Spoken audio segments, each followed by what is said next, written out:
अस्सलाम वालेकुम। एसीसी के हवाले से एक बड़ी डेवलपमेंट है। जैसे कि आपको पता है कि एसीसी को 180 प्लस कंट्रीज़ में रिकॉग्नाइज़ किया जाता है। इनके मेंबर्स और एफिलिएट्स बिग फोर, इसके अलावा बड़ी फर्म्स और मल्टीनेशनल कंपनीज़ का पार्ट होते हैं। बट हमने ये भी देखा है कि इनके पास स्टैट्यूटरी ऑडिट का लाइसेंस नहीं होता, जिसकी वजह से ये ऑडिट का पार्ट तो बन सकते हैं बट ऑडिट रिपोर्ट पे साइन नहीं कर सकते। ये इंडिया और पाकिस्तान में भी यही प्रैक्टिस है कि जो लोकल चार्टर्ड अकाउंटेंट्स हैं वही ऑडिट रिपोर्ट पे साइन करेंगे। हाँ, एसीसी के जो मेंबर्स हैं वो ऑडिट का पार्ट ज़रूर बन सकते हैं। यही यूएई में भी था, बट रिसेंटली कुछ डेवलपमेंट्स आई, उसके बारे में मैं आपको बताना चाहता हूँ कि जो यूएई की बॉडी है E triple A, Emirates association of accountants and auditors, वो एसीसी मेंबर्स को स्टैट्यूटरी ऑडिट का लाइसेंस देने जा रही है कि अभी वो भी स्टैट्यूटरी ऑडिट कर सकेंगे, ऑडिट इंगेजमेंट्स को लीड कर सकेंगे। सर, हम डायनामिक्स पहले समझ लेते हैं कि यूएई में कौन ऑडिट लीगली कर सकता है। ई ट्रिपल ए जो मैंने आपको बताया, इसके जो भी मेंबर्स हैं, अभी इसके मेंबर्स में पाकिस्तानी चार्टर्ड अकाउंटेंट्स भी हैं, इंडियन चार्टर्ड अकाउंटेंट्स भी हैं और आईसीएडब्ल्यू का जिसने सीए किया हो, ये 3 बॉडीज़ जो है ना, वहाँ पे ऑडिट की सर्विसेज प्रोवाइड कर रहे हैं। अभी ये चौथी ऐड होने वाली है एसीसीए। ये मैं आपको तरीकाकार भी बताता हूँ कि एक्चुअली इसकी कुछ टर्म्स एंड कंडीशंस भी हैं, उसको भी हम डिस्कस करेंगे। इसके अलावा जो सीपीए यूएसए है वो ऑडिट नहीं कर सकता, सीएमए यूएसए है ये भी ऑडिट नहीं कर सकता। ये जो मैंने आपको 4 बताई हैं जिसमें अभी एसीसी ऐड हुआ है चौथा, ये वहाँ पे ऑडिट की सर्विसेज प्रोवाइड कर सकेंगे। तो ये एक बड़ी स्ट्रीम बनती है।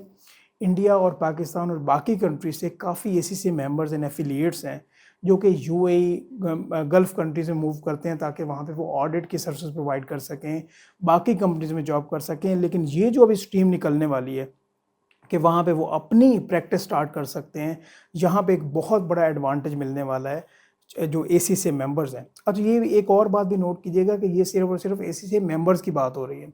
बाज़ औक़ात क्या होता है कि आप सिर्फ पेपर्स पास कर लेते हैं, आपके पास रेलिवेंट एक्सपीरियंस उस तरह से आप गेन नहीं करते या आप मेंबरशिप के लिए अप्लाई नहीं कर सकते, तो फिर आप इस फैसिलिटी को अवेल नहीं कर पाएंगे। अच्छा, अभी हम बात कर लेते हैं कि ये जो ई ट्रिपल ए बॉडी है, Emirates association of accountants and auditors, इसका मेंबर कैसे बना जा सकता है। देखें, इसके लिए तरीकाकार है कि इसके 3 एग्ज़ाम्स होते हैं जिसमें आईएफआरएस भी है, ऑडिटिंग के स्टैंडर्ड्स भी हैं और जो जो वहाँ पे जो यूएई का वैट है या कॉर्पोरेट टैक्स लॉ वगैरह है, उसका भी टेस्ट होता है या पेपर आप कह लें।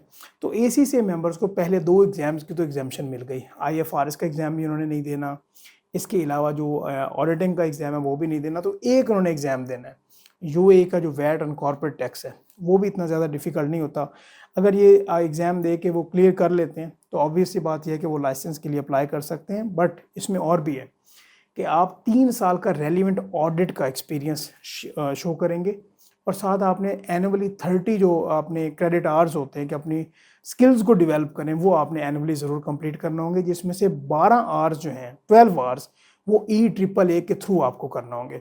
तो अगर आप इस प्रोसेस से गुजरते हैं, वहाँ पे फर्म इस्टेब्लिश कर लेते हैं, तो आपके पास एक राइट होगा कि आप अपनी वहाँ पे फर्म बनाएं और वहाँ पे आप रेवेन्यू जो स्ट्रीम है उसको बढ़ा सकें। पहले ये ऐसा नहीं होता था। पहले क्या था कि आप यहाँ से जॉब के लिए अप्लाई कर रहे हैं बिग फोर में या बाकी कंपनीज में या इवन इंडस्ट्री में, लेकिन अभी आपके पास एक अपॉर्चुनिटी होगी कि आप एंटरप्रेन्योर के तौर पे उभरें और वहाँ पे जहाँ पे CA Pakistan, CA India, CA ICW compete कर रहे हैं, वहाँ पे अभी चौथे आप भी ऐड होने वाले हैं।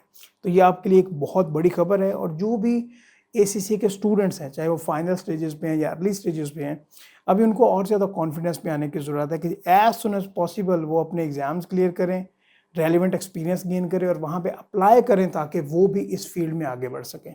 तो ये एक बहुत बड़ी डेवलपमेंट थी और मुझे वैसे फ्यूचर में इतना नज़र तो नहीं आता कि इंडिया और पाकिस्तान में भी ऐसा ही हो कि आपको राइट्स मिल जाएँ, लेकिन अगर यूएई में आपको राइट मिले हैं तो इसके अलावा वहाँ पे सऊदी अरेबिया भी है, ओमान भी है, कतर, बहरीन, तो इन जैसे जो उनकी जो मेंबर स्टेट्स हैं, मे बी वहाँ पे आपको फ्यूचर में एसीसी के जो मेंबर्स हैं उनके पास ये स्टैट्यूटरी ऑडिट का राइट्स हो। तो ये एक बहुत बड़ी डेवलपमेंट थी।